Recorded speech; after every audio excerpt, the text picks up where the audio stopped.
काठमाडौँमा 5 लाख मान्छे, प्रत्येक जिल्लामा 1-1 लाख मान्छे उतारेर चाहिँ राजसभाको पत्ता साफ गराउँछौँ अब हामी भन्नुभएको छ नि, यसलाई कसरी हेर्नु भएको छ? पहिलेको नेपाली जनता पहिलेको जस्तो झोले भन्ठाने होला प्रचण्डले, 500 मा मासु भातमा बिक्री भन्ठानेको होला। अब जनता बाठो भइसके हो भन्छ प्रचण्डलाई, 500 र 1000 गोजीमा हाल्छ, मासु भात तन्काउँछ, राजसभाको सपोर्ट गर्न हिँड्छ। अनि देख्छ पैसा पनि सिद्धिन्छ, खसी काटेको खसी पनि सिद्धिन्छ।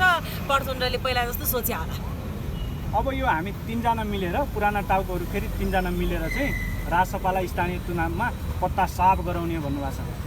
यस्तो हुन्छ कि 3 जना मिले नि पत्ता साफ हुँदैन, 10 जना मिले नि पत्ता साफ हुँदैन, 20 वटा टाउको मिले पनि पत्ता साफ हुँदैन। देशै उर्ले पनि अब अहिले यो 5 वर्ष यो 10 वर्षलाई के पनि हुनेवाला के पनि छैन।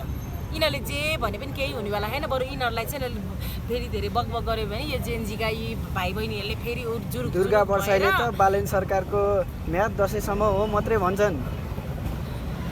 कस्तो भने हिजो बालेन शाह कुर्सीमा नहुँदा, अब सुदन गृहमन्त्री नहुँदादेखि यिनीहरूले कति दिन हो र यिनीहरूको चुरीखुरी यिनीहरू केही गर्न सक्दैनन्, 2 दिन पनि देश चलाउन सक्दैन भने खोइ त आज के अरे 6 महिना हुन लागिसक्यो देश चलाएर देखाइरहेको छ त।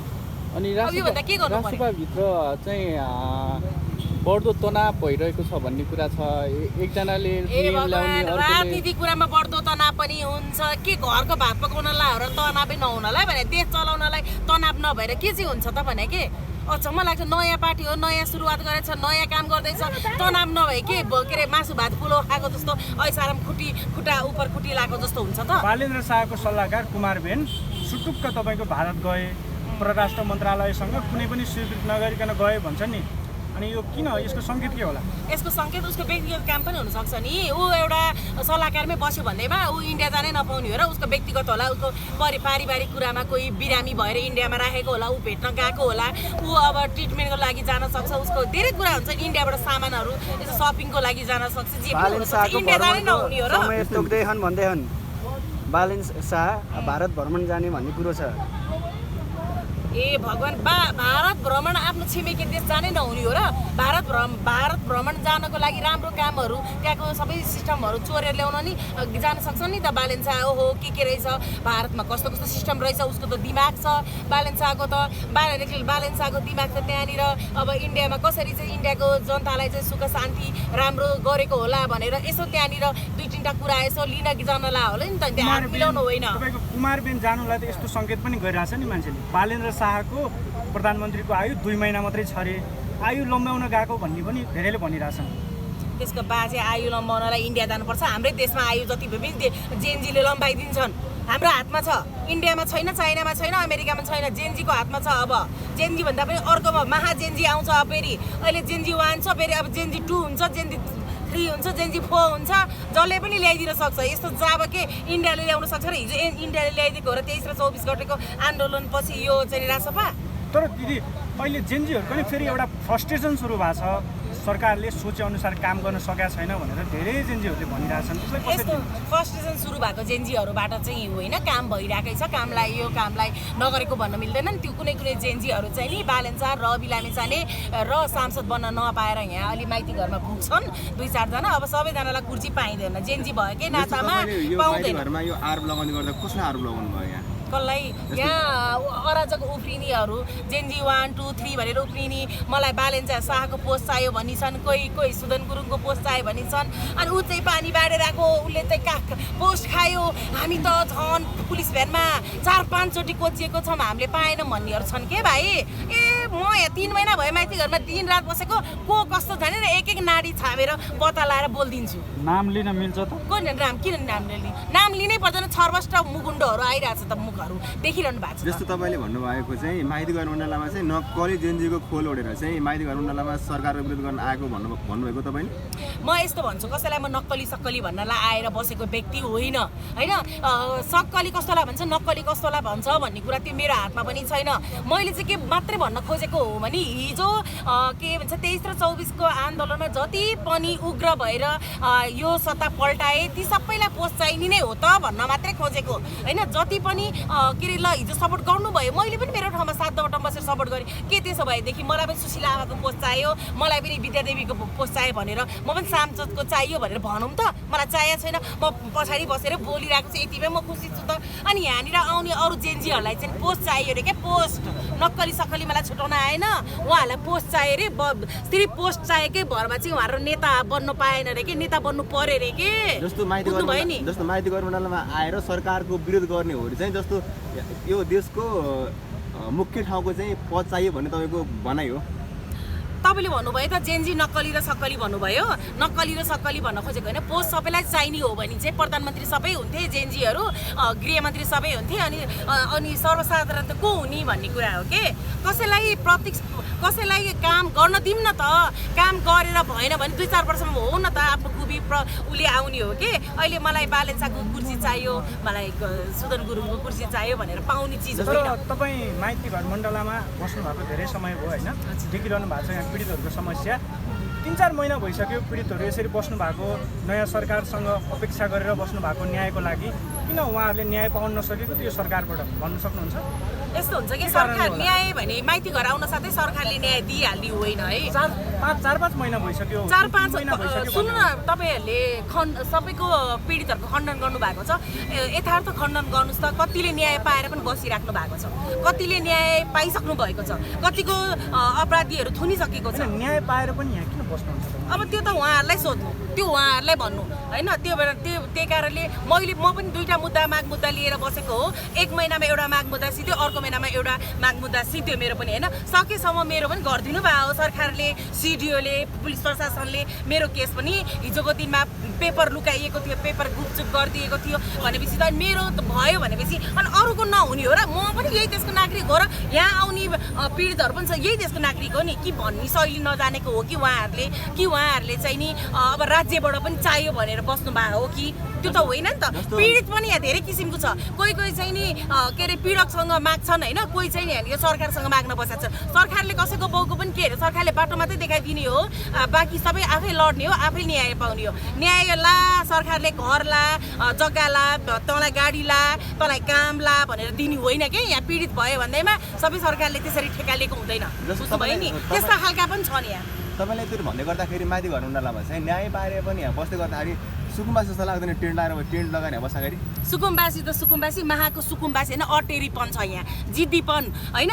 सरकारलाई पनि एउटा चाहिँ नि अटेरी गरेर बसिरहेको, काम भइसकेपछि फटाफट उठ्ने हो कि, सरकारलाई सघाउने हो। हामीले सरकारलाई विरोध गरेर अवरोध गरेर यहाँनिर बस्नु उचित हुँदैन। हामी जस्तो पीडितहरू धेरै हुनुहुन्छ, हामीले यहाँनिर ठाउँ ओगटेर बस्नु मिल्दैन। भोलि हामीले काम गरेर सरकारलाई होइन एउटा बधाई दिएर उठ्दाखेरि अर्को पीडित आएर फेरि अर्कोले पनि न्याय पाउँछ। मेरो भनाइ चाहिँ त्यो हो है। कतिजनाले चाहिँ पाएर पनि बसिराख्नु भएको छ, कतिको हुनै नसक्ने पनि कुराहरू छन्। यहाँ धेरै कुराहरू छ नि त, छानबिनै गर्ने हो भने सरकारले पनि बुझेरै बसिरह होला, नबुझी त होइन। पहिलाको सरकार भए पनि बुझेन कि भन्ने, अहिलेको सरकार त बुझेको छ त, सबै कुरा बुझेर हुनेसम्मकोलाई चाहिँ सल्भ गरिदिइरहनु भएको छ कि। अनि दिदी, हर्क साम्पाङलाई जनकपुरमा लखटियो, यो राम्रो कुरा हो? मलाई यो हर्क साम्पाङको कुरा नजाउनु, मलाई यो पुरानो थोत्रो कुरा भइसक्यो। यो हर्क साम्पाङको कुरा जति गरे पनि हिजो अस्तिको भिडियोमा म बोलेको छु। साम्पाङले त जवाब दिइसक्नु भएको छ। हामी पनि अब उनीहरूले त्यसो गर्यो भने हामी पनि छोड्दैनौँ। अब उसले के उसले जातीय द्वन्द्व गराउन खोजिरहेको छ, उसले एउटा राजनीतिक द्वन्द्व गराउन खोजिरहेको छ, उसले एउटा के अरे पशु पन्छीको द्वन्द्व गराउन खोजिरहेको छ होइन। हरेक सुँगुर बुङ्गुर, कालो बुङ्गुर, सेतो बुङ्गुर, अब गाई कुखुरा सबै विवाद ल्याउन खोजिन्छ। के अरे पुलदेखि उसले मान्छेदेखि सांसददेखि सबैतिर विवाद ल्याउन खोजिरहेको छ। उसलाई हिजो त्यहाँबाट किन लखटिएको भन्दाखेरि जातीयत्व भन्दा पनि उसले गरेका हिजो होइन, त्योभन्दा मधेसी एरिया हो, बालेन्साको एरिया हो, त्यहाँनिर सबैजनाले उसलाई छोड्छन् त। बाँकी भनेको जातित्वले के अरे उसलाई चाहिँ राजनीतित्वले चाहिँ लखटिएको हो कि होइन। हाम्रो नजिक पनि मठ मन्दिरहरू छन्, त्यसरी आउलान्, हामी पनि चुप बस्दैनौँ, हामी पनि केही गर्छौँ भन्नुभएको छ उहाँले। त्यो भनेको जातित्व र धर्मसँग सङ्कट ल्याउन खोज्नु भएको हो होइन। धर्म, जाति होइन, सबै कुरा विवाद ए भगवान् उहाँ त एउटा सांसद मान्छे हो नि, जनतासँग लाग्ने होइन नि त। उहाँले त कति कुराहरू त जनताले के चाहेको छ भन्ने कुरा कहिलेकाहीँ चाहिँ जनताले एक दुई थपडा हान्दाखेरि पनि सहेर बस्थे हो के, अनि चुप लाएर बसेपछि कुरा सकिएन भने जनतासँग जोरी खोज्ने होइन के। भनेपछि उहाँको शैली भनेको चाहिँ कुकुरले आफ्नो खुट्टामा टोक्यो भने होइन आफू पनि कुकुरको खुट्टामा गएर टोकिदिने, बराबरी गरिदिने भन्ने जस्तो। बराबरी भन्दा नि उहाँले त अरूले एकचोटि टोक्यो म त 3 चोटि टोक्न पाउँछ भन्ने सेन्स भएको व्यक्ति हो कि उहाँ सांसद जस्तो गरिमा पदमा बसेर यो देश र जनताको लागि आउनुभएको मान्छे होइन कि। उहाँ विवाद गर्नलाई, यो देशलाई द्वन्द्व बनाउनलाई, उहाँले राजनीति गर्नलाई होइन एउटा हुन पर्यो नि, एउटा राजनीति गर्नलाई पनि सिकेर आउनुपर्छ तर कि। होइन हर्क साम्पाङ तपाईँले भन्नुभयो कि केही पनि गर्न आएको होइन, राजनीतिक द्वन्द्व जातीय द्वन्द्व गर्न आयो भन्नुभयो। तर एमाले काङ्ग्रेस माओवादी यिनीहरूले कहिले पनि पुल बनाउन सकेका थिएन, त्यो ठाउँमा गएर पुल बनायो हर्क साम्पाङले, काम त नगरेका होइन नि। काम त गरे, 1 करोडको पुलमा 50 लाख कतातिर हाले, 50 लाखको हिसाब देखाए गरे, काम नगरेको भन्न मिल्दैन। मलाई पनि त्यस्तो पुलहरू ल्याउनु 10-15 वटा 50 लाख गोजीमा हाल्ने होइन, 50 लाखको गर्ने, म 10 वटा त के 1000 वटा बनाइदिन्छु, ल्याउनु त यहाँ मलाई। अनि के फरक भएर तपाईँ हर्क साम्पाङमा उस्तै गर्ने भयो? म भन्दा सर्वसाधारण जनता, म एउटा केटी मान्छे होइन, मलाई पनि त दुःख होला के होला, अनि उता एउटा नेता जस्तो मान्छेले त त्यस्तो गर्यो भने अनि मैले चाहिँ गर्न मिल्दैन र भने, अनि त्यहाँ के कुरा गर्नुहुन्छ? अनि उसको मात्र सपोर्ट गर्नुहुन्छ, उसको राजसभाको स्थानीय चुनावमा भविष्य कस्तो देख्नु भएको छ तपाईँले? स्थानीय चुनावमा अब चौतर्फी विरोध छ राजसभाको। चौतर्फी विरोध भए पनि पहिलाको जस्तो जनता होइन, जनता विवेकशील भइसकेका छन् होइन, धेरै कुराहरू बुझेका छन्। हाम्रो नेपाली जनताले धेरै विवाद गरे पनि के सही के गलत भन्ने छुट्याएर भोट दिन चाहिँ जान्ने भइसकेका छन्। पहिलाको जस्तो लहर चाहिँ चल्दैन है। स्थानीय चुनाव के अरे 3टा दल चाहिँ एकजुट भाषण सकाउनको लागि एकजुट भाषण, उनीहरूसँग बलियो सङ्गठन पनि छ, सङ्घहरू पनि छ, एकजुट भएर सकाउने भनेका छन्।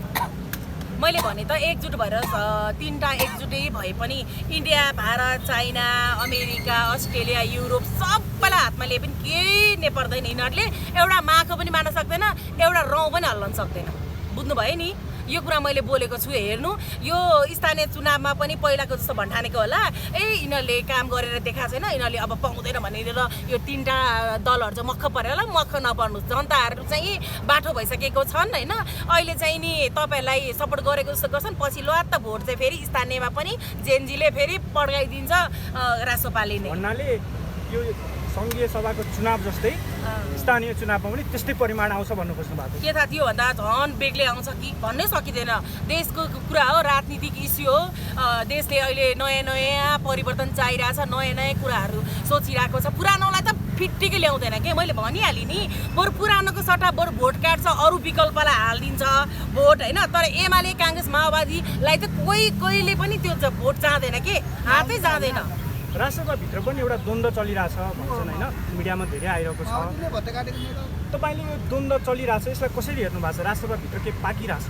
अब पाक्यो होला, अब कहिलेकाहीँ खिर पाक्छ, कहिलेकाहीँ मासु भात पाक्छ, कहिलेकाहीँ साग सब्जी पाक्छ, सबै कुराहरू पाक्छन् होइन। यो कुरालाई ठुलो लिनु पनि पर्दैन, यो कुरालाई ठुलो हो भन्न पनि पर्दैन। कहिलेकाहीँ एउटै घरमा त के अरे चुलोमा आगो नठोसी भात पाक्दैन। अब यो पनि धेरै थरीका मान्छेहरू आएर बसिराख्नु, एउटा देश चलाउन खोजिराख्नु भएको छ होइन, त्यही कारणले कहिलेकाहीँ विवाद हुन्छ। आफू झगडा गरेर त स्थानीय चुनावलाई त असर पर्दैन। झगडा तपाईँ रेको कुरा नगर्नु न, यथार्थ कुराभित्र गएर तपाईँले पनि देख्नु भएको छैन, मैले पनि देख्नु भएको छैन। राजसभामा यस्तो भयो अरे भन्दैछ, यो चुनाव कमजोर गराउनलाई, यो स्थानीय चुनावमा भोट घटाउनलाई राजसभालाई खुट्टा तानिरहेको छन्। यहाँ व्यक्तिहरू लागिरहेछन्, तत्त्वहरू लागिरहेको छन् होइन। आफूमा लडाइदिएर अनि त्यसपछि यो राजसभा पार्टी त यस्तो रे भनेर अरू के पनि होइन, विपक्षले चाहिँ नि भोट यता तानेर यता ढलाउन खोजेर चाहिँ नि उ गर्न खोजे हो। यहाँ के पनि भएको छ नि, विवाद पनि होइन, के पनि होइन, तलमाथि कहिलेकाहीँ के अरे आफ्नो जुन माग मुद्दाहरू राख्दाखेरि उहाँहरूलाई पनि कुराहरू चित्त नबुझ्दा हुनसक्छ, भनाभन हुन्छ, के हुन्छ, त्यो मुखामुख हुन्छ। त्यो भयो भन्दैमा ठुलो इस्यु राजसभा फुट्नै लाग्यो टुट्नै लाग्यो भन्न मिल्दैन। बुझ्नुभयो? यो कुरामा चाहिँ यसरी जानु। तपाईँ राजसभाको यसरी समर्थन गरेर बोलिरहनु भएको छ। एउटा कुरा सोध्न चाहेँ मैले, स्थानीय चुनावमा तपाईँ मेयर, वडा अध्यक्ष, पालिका अध्यक्ष केहीमा जाने, तपाईँको केहीमा उठ्ने यो सङ्केत हो? मेरो त मैले उस्तै हो भने त केन्द्रीय सदस्य पनि मैले अफर पाएकै थिएँ होइन। मैले अब हेमराजहरूसँग काम गरेको व्यक्ति हो, मैले सांसद पनि आफ्नो ठाउँबाट मैले लडेकै थिएँ। तर मेरो लडाइँ भनेको के थियो त भन्दाखेरि अहिले मैले मेरो यो विरोधीसँग माइती घर मण्डलमा मेरो माग मुद्दा के अरे यो अदालती प्रोसेसहरू थियो, अलिकति म झमेलामा थिएँ होइन। अब हेरौँ यो कुरा क्लियर भइसकेको छ। अब अर्कोचोटि जानुहुन्छ कि हुँदैन? अब कुरा त आइरहेको छ। आज पनि मिटिङ थियो, म गइनँ होइन, म आफै टाढा टाढा भइरहेको छु। भन्नाले रासपाले तपाईँलाई बोलाइरहेछ। रासपाले बोलाइरहेछ। म वडा नम्बर 23 को वडा सचिव पनि हो रासपाको। आज हाम्रो मिटिङ पनि थियो अनि त्यसपछि अब मिटिङमा म एटेन्ड पनि हुन सकेको छैन र अहिले मैले सचिव पोस्ट पनि अर्कोलाई उयो गर्न दिइरहेको छु। अब के थाहा भोलि म त्यो वडाको सचिव नभएर म अर्कै होइन अलिक ठुलो केन्द्रबाटै हुन्छु कि होइन, त्यही भएर मैले त्यहाँ दिएर म यहाँ लड्न बसिरहेको